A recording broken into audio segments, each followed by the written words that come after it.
Magandang hapon mga boss. Ito yung na-install namin ngayon na headlight. Kion Sonra yung brand. Yan. Ito yung low beam niya, super white. Low beam ako boss. Low beam. Yan. Ito yung low beam, super white. Sa high beam naman, super white din mga boss, parehas. Sa kabila, parehas yung setup. Yan. Then, fog light mga boss. Open ako ng fog light boss. Fog light din mga boss, 6K, super white. Yan, napakaliwanag yan mga boss. Yan sa kabila.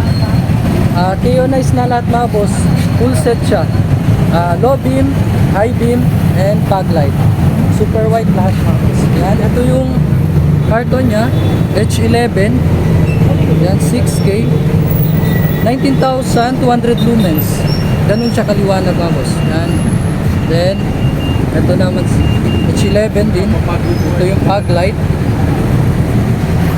HP3 905. Ito yung high beam niya. 19,200 lumens. Ganun siya kalakas mga boss.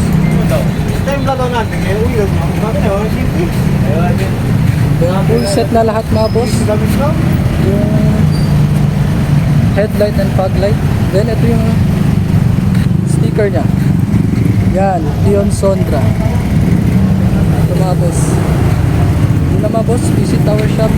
Dito lang sa Andrew Soto Accessories, Governor Ramos Street, Santa Maria, Fronting Circle sa Tiaus.